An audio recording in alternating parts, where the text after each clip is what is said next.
notre département, il était, donc le Puy-de-Dôme, il était intégré dans une région qui s'appelle l'Auvergne, et disons que dans quelques mois, il va être intégré dans une grande région qui s'appelle, ou qui s'appellera, je ne sais pas, hein, mais Auvergne-Rhône-Alpes ou Rhône-Alpes-Auvergne demain. Et donc tout à l'heure tu disais qu'il y aurait une mise en réseau au fond avec le Puy, avec le Cantal, etc. Est-ce que vous avez pensé à cette approche dans le cadre de la nouvelle région? Parce que plus loin, de l'autre côté, ben, il y a les Alpes, il y a des tas de choses. Est-ce que vous voyez, on peut faire apparaître cette appellation, cette reconnaissance UNESCO, comme le pendant de ce qui peut se trouver de l'autre côté? Et on ne peut pas avoir un réseau, mais qui ne soit pas simplement volcan, mais quelqu'un qui vient faire du ski, et on peut très bien imaginer aussi qu'il puisse à un moment donné pas se faire un détour pour voir. Alors, bon, moi je suis volcan. Non, ce que je veux dire, le domaine que je connais, c'est le domaine du volcanisme. J'ai travaillé dans la région du Velay, dans la chaîne des Puys, je connais un peu le Mont d'Or et le Cantal.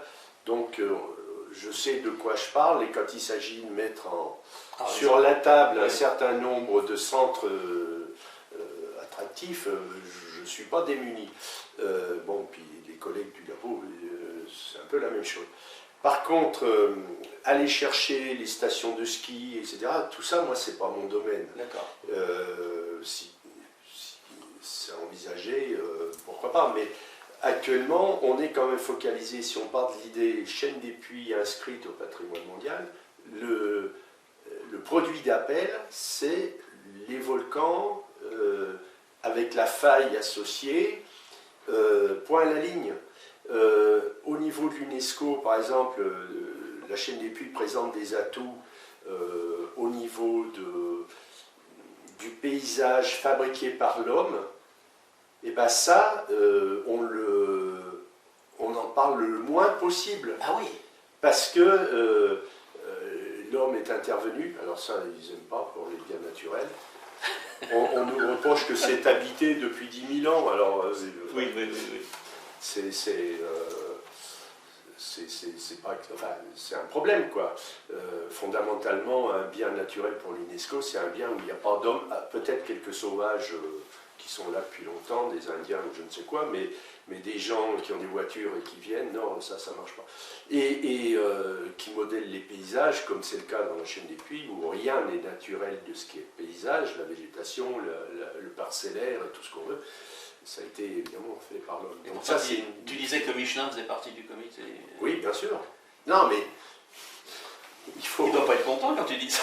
Mais il le sait parfaitement. Je veux dire, ça fait partie des choses. On parle d'Yves Michelin, bien entendu, pas de la firme. Oui, pas de la firme. Yves Michelin. Bon, mais là, c'est des développements donc je vais pas, qui mériteraient autre chose, parce que c'est une réalité, et il est... moi je le défends, il n'est pas question de présenter, faire inscrire quelque chose qui soit faux. Bien sûr. Hein? Il faut que la réalité telle qu'elle est soit inscrite telle qu'elle est et qu'on le valorise.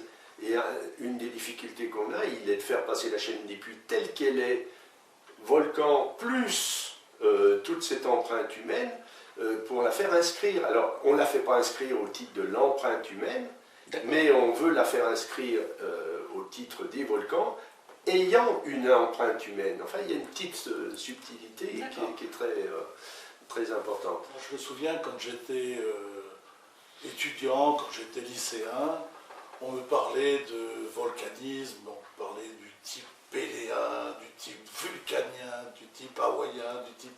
Aujourd'hui, on nous parle d'explosifs. Pourquoi avoir changé tout ça? Parce que dans la tête des gamins, c'était quelque chose d'extraordinaire. On imaginait la montagne Pelée, on imaginait les volcans hawaïens.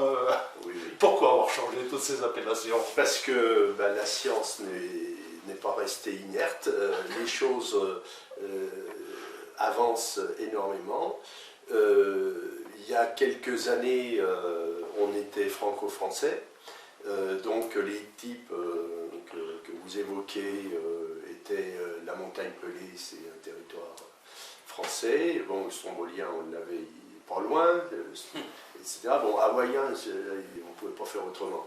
Mais donc on était dans un système un peu plus local.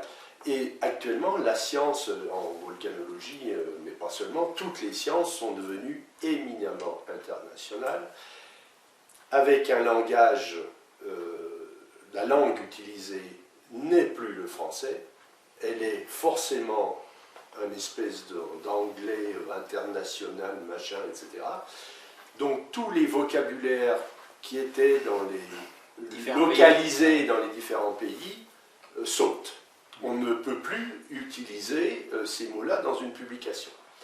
Donc quand on est un vieux comme moi, on sait encore ce que ça représente.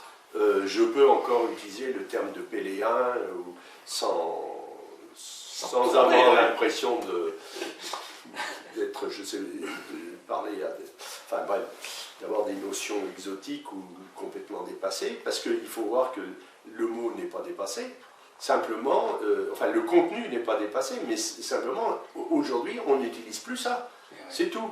Et ça fait partie, mais tout le monde le subit, il suffit de regarder la pub dans la rue, on a sans arrêt des anglicismes qui apparaissent, qui remplacent des mots que, en réfléchissant à peine, on les connaît. On a un équivalent français. Mais pour des jeunes, c'était très intéressant Oui, de savoir. actuellement- Péléen, on savait que c'était Oui, très bien explosif, sûr, bien sûr. vulcanien un peu moins. Charge aux enseignants Non, aujourd'hui de faire vibrer les jeunes. Et oui, Les mais- jeunes, qu'on leur parle de nuée ardente ou de bloc NH, parce que c'est nous. Ben oui, Ouais. non, mais Je dirais, à la limite, peu importe, ils sont assez familiarisés avec les consonances anglaises, et puis après, il suffit de leur montrer les images correspondantes et ils vibreront pareil.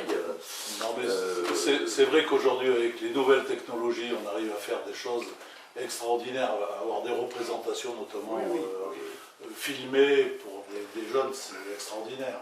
Mais aujourd'hui, c'est malheureux, mais parler de cette classification des volcans, ça n'est plus vraiment à l'ordre du jour. Enfin, si on doit faire une réforme des enseignements dans les collèges en particulier, puisque c'est là que, ou les lycées, il faut qu'ils intègrent absolument les nouveaux termes.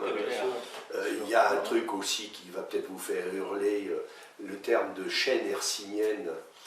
On a tous été élevés avec ça, et c'est en passe d'être transformé par chaîne varisque, parce que la science a montré que le terme de varisque était plus ancien, avait une priorité, et comme c'est un terme anglo-saxon, évidemment tout de suite les anglo-saxons sont sautés dessus.